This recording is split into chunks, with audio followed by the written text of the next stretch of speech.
How far can I get in the first 20 days of Cult of the Lamb? By now, you've probably heard of the Stardew Valley meets Binding of Isaac roguelike Cult of the Lamb, and I've been obsessed with it. So I want to see how far I could get in just 20 days of playing the game. And I've got two major goals for this run. Firstly, kill the second boss of the game, and secondly, build my cult as big as I possibly could. With that in mind, let's see how good of a cult leader I can truly be. And if you enjoyed the video, please make sure you subscribe. This took me so long to put together, so I'd really appreciate it if you could. The game starts off with a really long intro, and it all happens on a day 0, so before the real run starts, so let me just sum it up for you. We're a lamb that's been sentenced to death by these 4 old gods called the bishops. They said that I am the last in existence, and once they slay me, the prophecy will be impossible to fulfill. As I die, this chained up guy called the One Who Waits brings me back to life and says that he spared my life, but I must start a cult in his name, you know, all sort of standard stuff. I come back to life and kill a bunch of people until I encounter this old guy, Ratau, who was an old cult leader and is gonna hit us with the tutorials throughout the game. I make my way through the dungeon until I found a defenseless hedgehog who will become my first cult follower. Upon leaving the dungeon and returning to the site of my future cult, the hedgehog is there waiting for me. I decide to name him Sonic, Evil. Me and Sonic, Evil,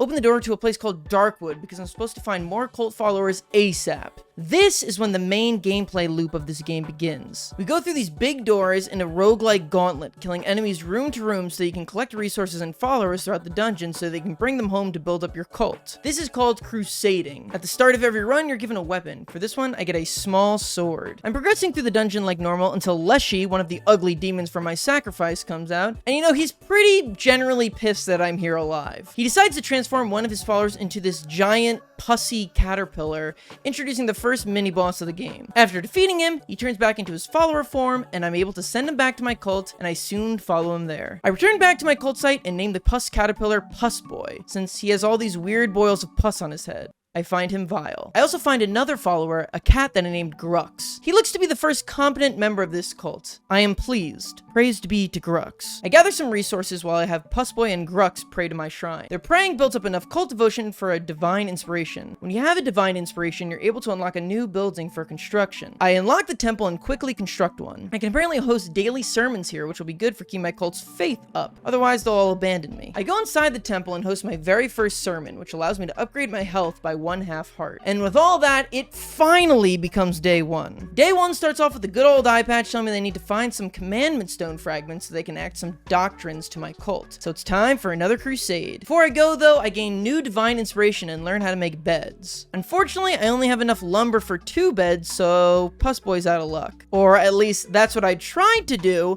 but Pussboy just keeps assigning himself to the bed over and over and over again, so instead, Grux must suffer. Another mark on the tally board against Pussboy. With that, I head back to Darkwood. This time, the weapon I'm given is an axe. The axe is a lot slower than the sword, but does a ton more damage. I prefer the axe to all the other weapons in this game, so you can just whack enemies and then dodge roll away, allowing you to easily clean up rooms. Stink Eye comes back in and he gives me a fireball spell, which unlocks the secondary magic attacks. I advance through a couple more rooms until I encounter Leshy once again, who scolds me a bunch and calls me unworthy. You're literally a hedge with horns. Don't throw stones in glass houses, king. Further on, I'm able to rescue this cute reindeer looking guy and send him back to my cult. Finish my day out by moving on to the next floor of the dungeon. Day 2 begins and I encounter this cute little owl named Haro, who gives me enough fragments to create my first completed commandment stone. I continue through the dungeon a bit longer and get an opportunity to pick a curse. These are small buffs that are offered to you throughout the run and last until the end of your run. This one gave me an extra half heart. I progress on a bit further until I encounter the mini boss of this dungeon, Valix. Unfortunately for Valix, his attack pattern is extremely predictable, so he goes down and is converted into my cult. I pick up my rewards and the second notch of 4 is marked into the ending door. And with that, I head back to my cult. After a quick meeting with the boss man, I go back to my shrine and have a divine inspiration. This one allows me to start building farms, which are vital for stabilizing the hunger of my cult. I indoctrinate my new moose into the cult. He has a special attribute called gullible, so I decide to name him after the most gullible people that I know. I also get this red fuzzball who I named Pain. After indoctrinating my new members, I go and build them all some new beds to sleep in. This begins the other half of the central gameplay loop, the cult management aspect of your game. Your main duties are to manage your faith, hunger, and illness of the members of your cult, which can be tracked in the top left here. They're all pretty self-explanatory except illness, which really just means cleaning up people's poop. I go over to my temple and give my daily sermon. I get an upgrade from this, causing poison weapons to start appearing in my runs. I also use my commandment stone to teach our first ever doctrine, the bonfire ritual. It'll allow us to raise faith of the cult by dancing around the bones of our fallen enemies. awesome. Then I go and clean up some poop. For some reason, you're not able to delegate this responsibility to other members of your cult. So while they sit there praying, I get to clean up the shiny pieces of poop that they left for me. After that, I built some farms and plant some berries in them. I cooked some food for my followers and end my day 2 by heading back into Darkwood for another crusade. I start my day 3 in Darkwood and this time offered a dagger, my first weapon with the power of poison and also tentacle powers. I progressed through the dungeon, killing as normal until I found a spider who, sells me a follower? And he's 80% off? I give the man 10 gold and try not to think about how I might have just contributed to a trafficking ring and just keep on moving. I end out day 3 by heading into the boss room of this dungeon. Day 4 begins and I'm finding my third mini-boss, a horrifying spider named Barbados. Once again, he's pretty easy, so I kill him, rescue the follower within him, take my rewards, and teleport back to my cult. On the way back home, the big boss man gives me the ability to read the minds of my followers. I can only imagine venturing into a place as terrifying as the mind of Pussboy, so I decide to use this power sparingly. Sonic, Evil, asked me at this point what I'd like to name our cult. I decided to go with Clungus 4. I don't know why I did that. I genuinely look back at this footage and cannot tell you why I did that. I decide to indoctrinate 2 new followers. Firstly, Webface, so that I'll always remember his spider origins, and Barbados, because I thought that name was already stupid enough to fit in around here. After crafting beds for the new members, I collect my devotion from the shrine and have a new divine inspiration that I use to unlock the farming bundle, so that my followers can start managing the farms by themselves. My subscribers then approaches me and tells me that when times are tough, I can make the cult eat meals out of grass to sustain themselves, but that they won't really like it. He then proceeds to ask me to make him a meal out of grass. The intelligence of my subscribers is truly elevated to a degree that I can't even visualize. Right as the day is ending and all my followers are heading to sleep, I realize that I haven't given my daily sermon. Getting a sermon in every day is really important to growing your abilities and raising faith, so I decide to take the risk and wake everybody up from their slumber for their midnight sermon. And people who are not happy about this one end up losing a decent amount of faith from the cult. I clean up every single person's here's poop. You can stay up a little late to hear the preachings of a literal god. Finally, before the day ends, I get another divine inspiration and I'm able to level up my cult to rank 2. This upgrades both my temple and shrine, and also gives me access to all of the tier 2 buildings to be divinely inspired in the future. Day 5 begins, so I decide to wake everybody up bright and early with a top of the morning sermon. This sermon gets me enough prayers that I'm able to upgrade my weapon abilities to give me stronger starting weapons during my crusades. As I gather up some resources around my farm, I notice that Pussboy and Pain will not stop chatting to each other. We're in desperate need of work, so I decide to interrupt them and tell them to get back to work. Pain is pretty unaffected, but Pussboy gets pissed. Pussboy, you're really not making things look good for yourself, dude. I decide to talk to Pain, and he tells me that he believes my subscribers is a spy sent by an enemy cult in order to undermine my great power. Are you kidding me? How could you guys? I trusted you all, and you betrayed me, my very own subscribers. Outraged, I storm over to my subscribers and immediately confront them. Well, not immediately. First, I let him finish cutting down the tree. I mean, I might as well get some free spy labor in before I strike him down from this world. I decide to read the mind of my subscribers to see what he's really thinking. Tell me your secrets, you evil, devious spy. Yeah, that guy ain't a spy. I decide to have my first ever ritual and call all of my followers into the temple so that we may dance around the bones of our enemy. Everyone seems decently pleased by that, and my cult's faith goes up. It's at this point that I'm informed that Grux and Pussboy have become friends, which is just the worst news I could have possibly received. My golden child Grux befriending Pussboy of all people. How am I supposed to sacrifice him now? He's Grux's only friend. I give the mighty Grux a blessing in hopes that he'll see the light, and I decide to give Sonic, Evil, a gift. He was my first ever follower, so I want to make sure that I treat him good, and definitely not accidentally kill him in just a few days' time. For my divine inspiration, I noticed that I've been running a little low on lumber, so I decided to go for the lumber yard option, which when built will allow my followers to gather additional lumber. It turns night and I end the day tending to my crops. Day 6 begins, and I start off by giving my daily sermon. Thanks to Sonic, Evil's level up, I have exactly enough points to level up myself. I choose to put my upgrade to vampiric weapons, as I find that curses are usually a little bit less helpful than the weapons. After that, I'm able to institute a new doctrine. Here, I get to upgrade one of the values of my followers: belief in the afterlife, sustenance, possessions, law and order, or work and worship. I decided to go with work and worship because that's really all a loyal follower is good for, and to give them the choice between 2 attributes to bestow upon my followers. One of them will generate devotion faster, while the other will have my cult members work faster. I decided to go with the one that gives me more devotion, as the quicker you can ramp up in this game with more powerful buildings, the more followers you can support, which will overall just result in more work. Everyone heads towards the breakfast I made, and Sonic, Evil, tells me he has a craving for a meal made out of one of our followers? Jeez, dude, I know you just ranked up in loyalty, but this is a bit of a step for us to take together. After prioritizing the work of some of my followers, I decided it's finally time to go back into the Darkwood for my next crusade, because I am really running low on wood, which you'll soon realize is a theme throughout this whole series. I enter Darkwood, and Leshy appears right at the start to tell me that he's waiting for me at the end of this crusade. Lucky for me, I'm given a vampiric axe to start this run, which should make quick work of that glorified hedge. And I managed to pick up a card that increases my attack rate by 1.25. So this really is a destined run. I recruit myself a new follower and then encounter a fisherman, who is also a fish. Damn, everybody's becoming a cannibal today. He invites me to go fishing at the Pilgrim Passage, which is a location I can travel to on the main map once I'm back to my cult. I end off my day 6 by entering the final floor of the dungeon. On day 7, I finish up the final floor and move on to the boss of the area, Leshy. The fated day is upon us. The day where I take down the first of the 4 old bishops and prove myself as a cult leader. Leshy kills a bunch of his followers and absorbs all their power, which, hey, could you teach me how to do that? And he turns into this disgusting worm-looking thing. Despite his fierce appearance, he's actually pretty easy. His attack pattern is extremely predictable. You can always tell where he's going and where he will hit you. You can pretty much spam your attack until he's going to retaliate and then just dodge roll away. I make quick work of the god and get his heart,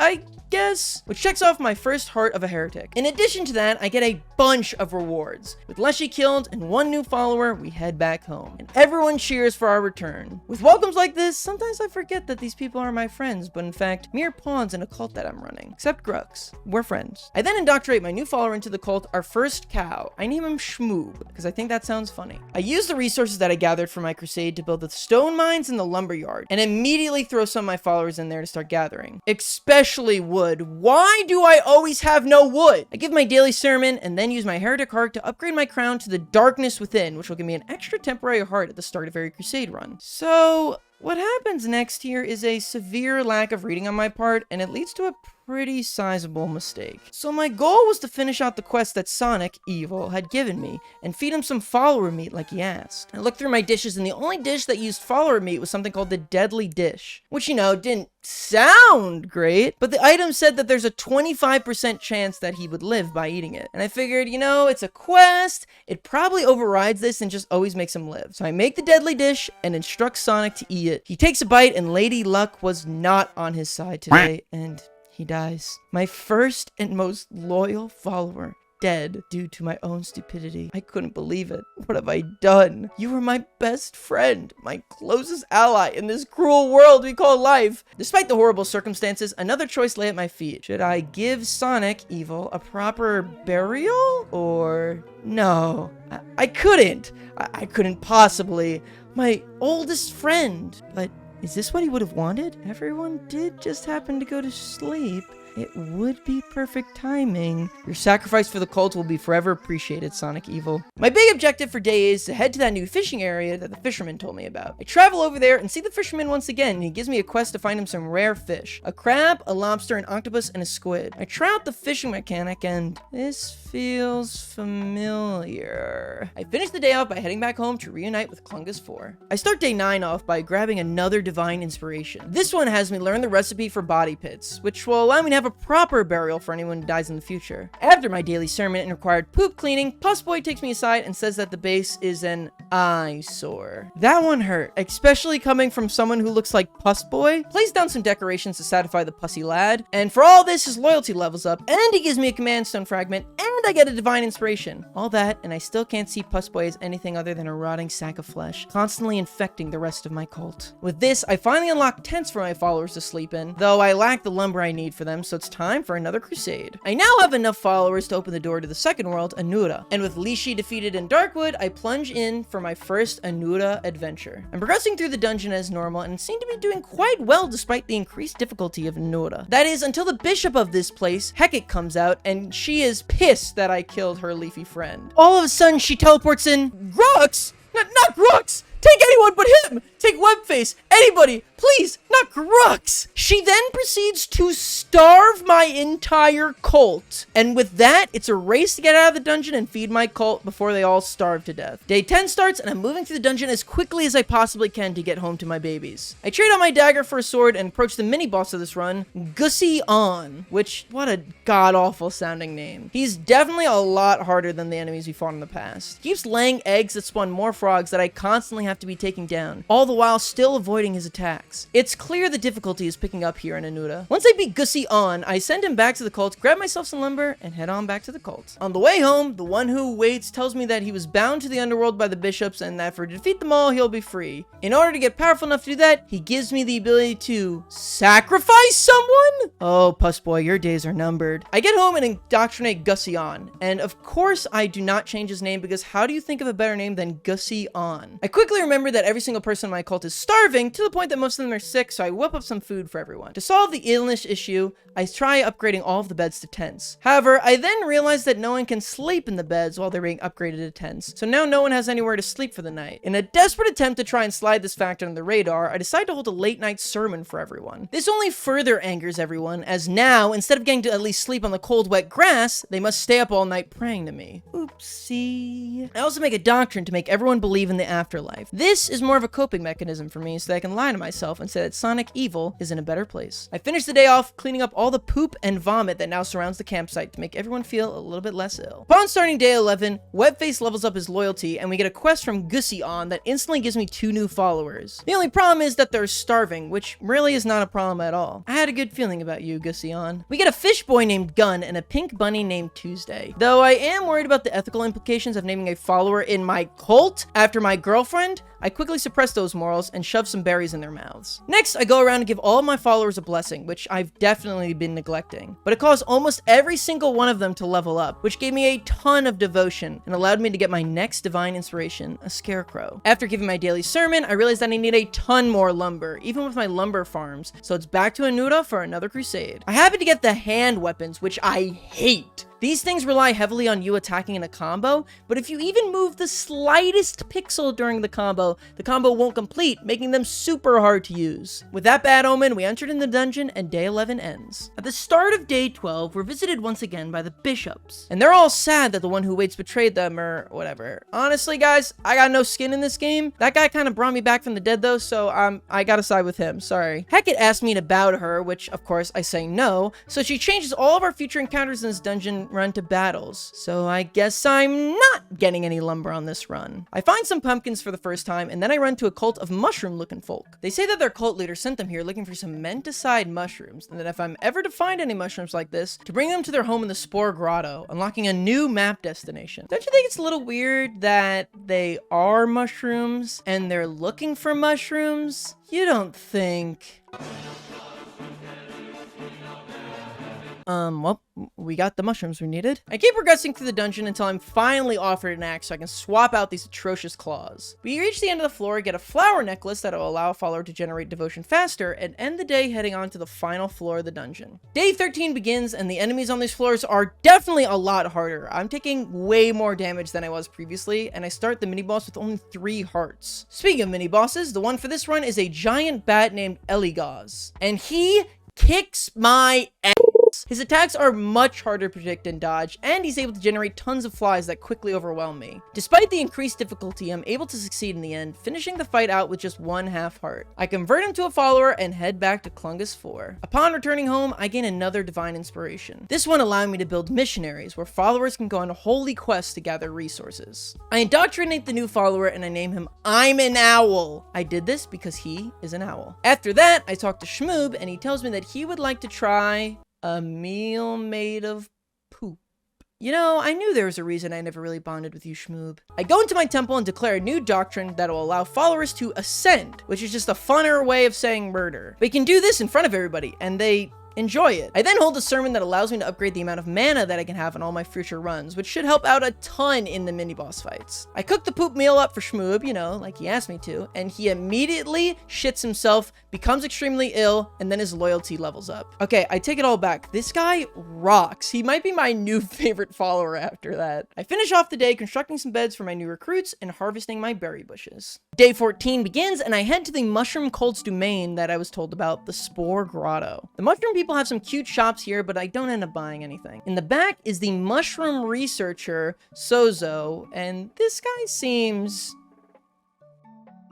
sane, but I want all those mushroom men I slaughtered out there to mean something. So I give him the mushrooms he asked for, and he gives me another one of those weird looking talisman things. While I'm out, I figure I'll take a visit to the fish town as well. I give the fisherman the octopus that I found, and he gives me another piece of the talisman looking thing. Only one left to go, I guess? I buy a curse at the shop and then head back to my cult. And while I was only gone for a couple minutes, apparently in my absence, everyone has gone extremely sick. Gussion then tells me he wants to play a prank on I'm an Owl and make them eat poop. Dude, what's with all this poop stuff today? What's going on? Then I go to check in with Grux, my favorite golden boy, the pride of the entire cult. He proceeds to projectile vomit all over me. I do a quick poop cleaning run as the illness rating could not be lower. After that, I go around and give my followers a bunch of blessings because I kind of feel bad that they were rolling around in poo and vomit all day. And for this, I'm an Owl and Tuesday level up. I realized that with my cult so large, I don't have the most sustainable food source, so I decide to build a bunch more farms. This will also help in growing the mushrooms I need for Sozo. I get enough devotion that I acquire another divine inspiration, and this time I learn how to create prisons in case anyone ever opposes me. I finish off the day building these farms as my beautiful cult sleeps. I start off day 15 declaring a new doctrine, and I'm given an option that would let me bring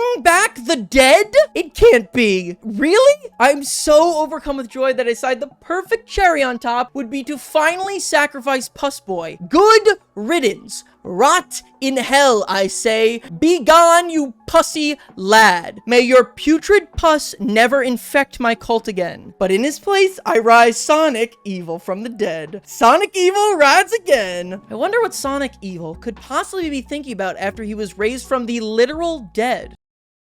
Oh.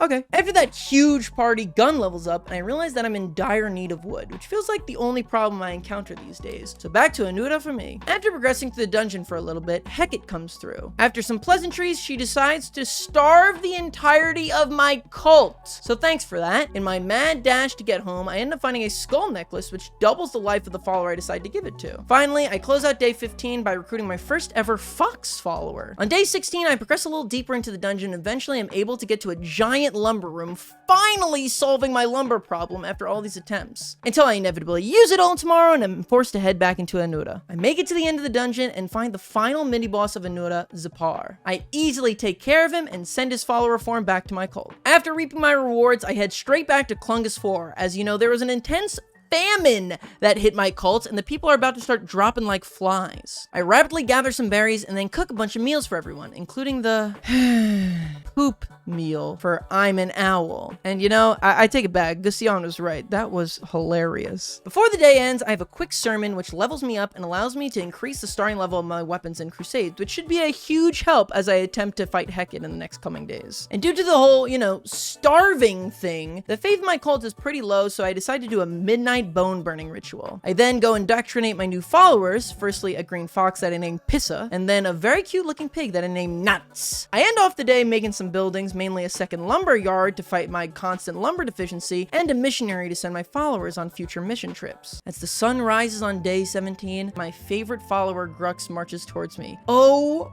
boy, I can't wait to see what the golden boy of this cult has come here to say. What is it, my sweet child? Oh. Okay. I feel nothing. With Grux dead, I go to increase the loyalty of my other followers, and Gussion, Webface, and my subscribers become my first level 3 followers. I have another divine inspiration and upgrade my cult to level 3 itself and unlock the refinery. Then I go over to my stone and lumber yards and they just break. Not really sure how you break a yard of lumber, but I digress. I send my subscribers on his first ever mission trip because if I gotta send someone to go sing my praises to random people, I might as well go send the parasocial ones. I bestow the devotion necklace onto I'm an Owl and the necklace of life onto Gun, since his appearance just makes me so happy. Gun has never gotten into any fights or controversies. He's just a happy-go-lucky guy and he deserves to live. I need to kill time since I want to go on a crusade, but I want my doctrine to be ready first, so I finish off the day fishing as I'm still missing 2 fish for the fisherman's quest. I fish all the way to the start of day 18 and I'm able to catch the squid, which gives me the last piece of the talisman I need so that I can lock my new cape. Which is perfect timing as we're getting mighty close to the day 20 deadline and I haven't even attempted the battle with Heket yet. I decide to spend the rest of today prepping for the crusade and to try and head there as quickly as possible. Back in Clungus 4, I upgrade my cape to the Golden Fleece because my general roguelike philosophy is do a lot of damage and never get hit,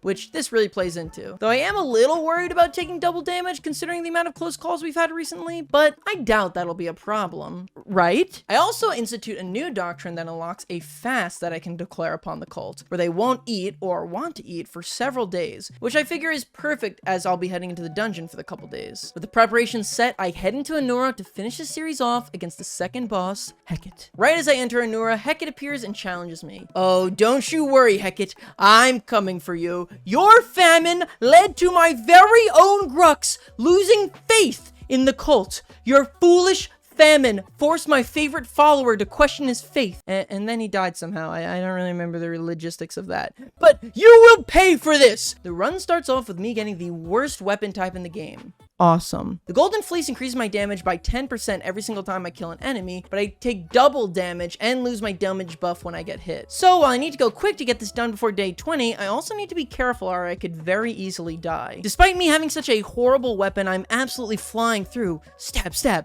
dodge, roll away, stab, stab. My damage counter increases as I dodge every single hit, and I'm feeling incredible. It isn't long until I'm doing the damage cap of 200% damage and just annihilating my enemies. I haven't taken damage this whole run. I'm gonna do it. I'm gonna succeed and achieve my goal. I'm unstoppable. Then on the final floor of the dungeon, I get hit and my damage resets. And then right as it was about to build back up, I get hit again. And again! And all of a sudden, my health is looking pretty low. I timidly tiptoe into Heket's chamber with only 2 hearts to my name. Despite my low health, I feel confident. I know I can do this. I've yet to die, and my damage is already so high. Heket, you're going down. The first thing I notice once I start fighting Heket is that she is very hard. Like, I got hit in the first 10 seconds of the fight hard. She keeps spawning in all these flies, and all these mini frogs are hopping around, and there's just so much to keep your eyes on. I can barely keep track of it all. Oh god, I'm starting to get really overwhelmed. I'm on 1 health and things couldn't be more tense, but my resolve is so high. I'm determined to defeat Heket and achieve my dreams of... I died. I was supposed to be the savior of this cult. I was supposed to defeat Heket. This whole run, my 20 days video, it's ruined. I choked right before the last day. Dead. Hopeless. Defeated. I couldn't feel worse. All that work for nothing. In 20 days, I didn't really achieve much of anything at all. I return home to Clungus 4, and everyone's ashamed of me. Faith is at an all-time low. And with only 1 day in my journey left, there was nothing I could really do. I had failed. But I'm not going out that easy. No how, no way. I abandoned my cult of stupid haters that have no faith in me and head right back into Anura. I'll prove to them, I'll prove to you all, and show you that I'm a worthy cult leader. You'll see, you'll all see. And with that, as the sun rises on day 20, I head back into Anura. One final time. I grab my starting weapon, and this time I got a sword, which will make things a lot easier now that I don't have that stupid dagger. I tear through the first few floors, but get hit in the process. Suddenly, I've moved so quickly that I've reached the final floor, and things couldn't be looking better. I've got 200% damage, plenty of health, and the day isn't over yet. I might actually do this. I feel incredible until it all comes crashing down. Boom! Hit. Boom! Hit! I've lost my gigantic health lead, down to only my red hearts, and the damage from my golden fleece is at an all-time low. And I haven't gotten any good upgrades to my weapon at all this run. I'm stuck with the same sword from before. Things couldn't be looking worse, but somehow I managed to get through this entire dungeon quick enough that I approach Heket right before the end of day 20. I've done it! I can't believe it! But going into this fight, I'm not feeling very confident. Heket waits up again, and it's time to dissect some frogs. Going into the battle with Heket, I decide to play it a lot safer this time. I give myself time to continue to wear down the small backup frogs that Heket keeps summoning. Not only is this making the battlefield much safer, but each kill also allows me to slowly rack up my damage percent. I get my damage all the way up to 150%, and Heket's just above half health. And then out of nowhere comes her stupid, big tongue, knocking away my first point of health and all of my damage multipliers. And then right after, I get hit again. Uh-oh, not looking good. Luckily, I got a curse on the run that gives you a small chance to get a soul heart upon killing an enemy. And that procced on one of the frogs, so now I have an extra, and I immediately lost it. I immediately lost my extra heart. It's at this point that I decide something. Enough with the games. I'm gonna kill a bunch of frogs, get my damage to a good place, and then only focus on damaging Heket. Is it risky? extremely. The longer I procrastinate by killing the little enemies, the more attacks I have to dodge and the more likely it is I take damage. With this strategy, I'm able to get Heket to her second stage, and this is just absolute madness. Her tongue attacks scare me, but I'm able to seamlessly maneuver through each and every single one. Not a tongue on me. Her second phase is a lot harder than the first, so avoiding the attacks is hard. Her tongues are flying everywhere, frogs are invading the battlefield. It's a pure battle of endurance. But finally, after dodge rolling around her for what seems like hours, I did it. Heket goes down, and I take her heart. I return home to Clungus 4, and all my previously furious followers are now singing my praises, ecstatic for my return. I achieved my goal, and now that I think about it, I got a lot done in these 20 days. And now it's time to clean up some shit. Thank you guys all so much for watching. If you enjoyed this video, make sure you leave it a like and comment down below. I had such a blast making this video, so let me know if you want to see me do the next 20 days. I've been having a ton of fun with Cult of the Lamb, so I'd love to play some more for you guys. Thanks so much for watching, and I'll see you guys next time.